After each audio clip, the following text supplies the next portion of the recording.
Okay, we're in Revelation chapter 9. This is the fifth trumpet. So I'm going to read about half of it and comment, and then we'll read the rest. Revelation 9:1.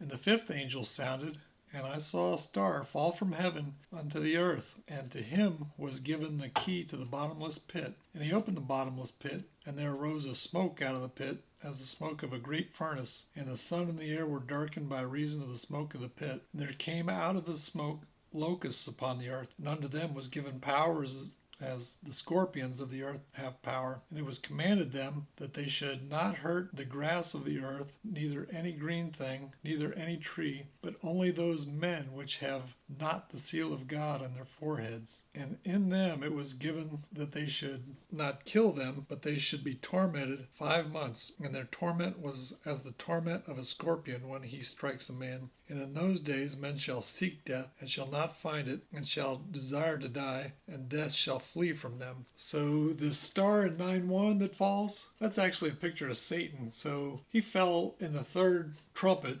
So that's a past tense. This fifth trumpet, that's a future tense. So he's down on earth now and he's looking to cause trouble. That's what Satan does. And he was given the key to the bottomless pit. If you look in Jude, there are angels chained up, satanic angels. And it looks like maybe now this is the time that those be let loose on the earth. So this is going to be a bad demonic time. It's not bad enough with Satan here, but he's going to have more help now. And the sky's going to be darkened. There's going to be a big cloud when these come out. So my guess is that's going to be a physical cloud. Whether you can see demons out, I highly doubt that. There's been demonic influence over the earth. All you got to do is read the book of Daniel. You'll have the prince of Greece or the prince of Persia. These are the powers that are behind geographic locations. And Ezekiel, you've got Gog, the chief prince of Meshach and Tubal. So again, that's a spiritual power behind a physical area. And you can't see those, but they're demonic. You can't see Satan, but you can see the results of all the chaos that Satan's causing on the earth. So locusts came out of the earth, and it's interesting. So in chapter 7, we had 144,000 Jews sealed. So that means they became Christians. They're sealed with the Holy Spirit. So these demon locusts won't be able to affect these 144,000 Jewish Christians. So let me go through this chart here real quick so I can explain this. We had Babylon, the Medes, the Persians, Greece. We got the king of the south, the king of the north. So Greece split up and came into 4 kings. 2 of them just kept running back and forth over Israel. So one of them was to the north, we'll call that Syria.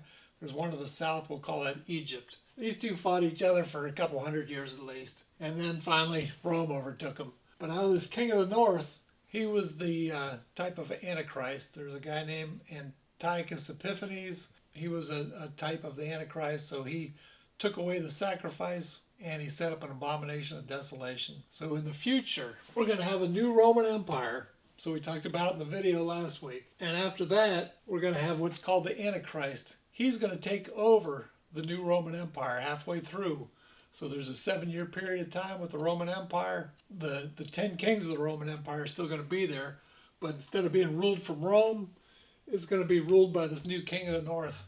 So whether that's out of Damascus or whether that's out of Babylon, I can't really tell you. But he's going to be from the area of Syria. So when we see these locusts come out, that will be in the area of Syria or somewhere south of the Euphrates River at least. So Assyria is actually it, and that includes a little bit bigger area. So think of that when you start looking for this fifth trumpet, that'll be the area that he comes from. And so whether this is poison gas or what, and drones, that would be my guess. So it won't be enough to kill them, but it's going to be tormenting men for 5 months. Again, non-Christians. Oddly enough, we've got Satan coming up, and he's not going to be able to harm Christians with this first bit. So that's it through 6. So now I'll read 7 through 12. And the shapes of the locusts were like unto horses prepared unto battle, and on their heads were as it were crowns like gold, and their faces were as the faces of men. And they had hair as the hair of women, and their teeth were as the teeth of lions. And they had breastplates as it were breastplates of iron,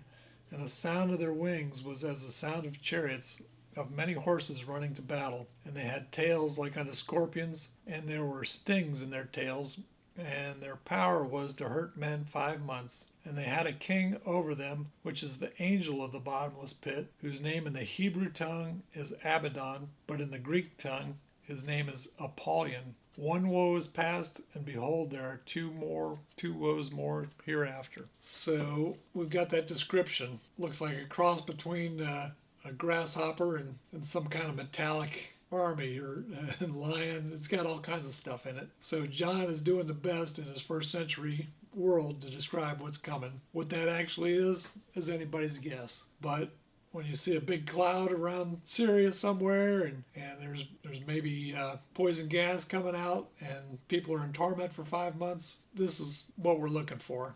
Again, that's going to be the next trumpet to be blown. So the first four have already sounded. We got to let people know these are coming. So I don't know how much time we have left, but it can't be too much. So this Abaddon and Apollyon, that's the destroyer. So that demon has been alive, or he's walked the earth one other time, and that's where we get the Passover. So the 10 plagues of Egypt, the 10th plague, they killed the firstborn. It was the destroyer that came out and killed the firstborn. Probably been locked up because we haven't heard anything about him since then. Now he's loosed to kill again. Well, he won't be killing with this plague, but there'll be plenty more that's coming.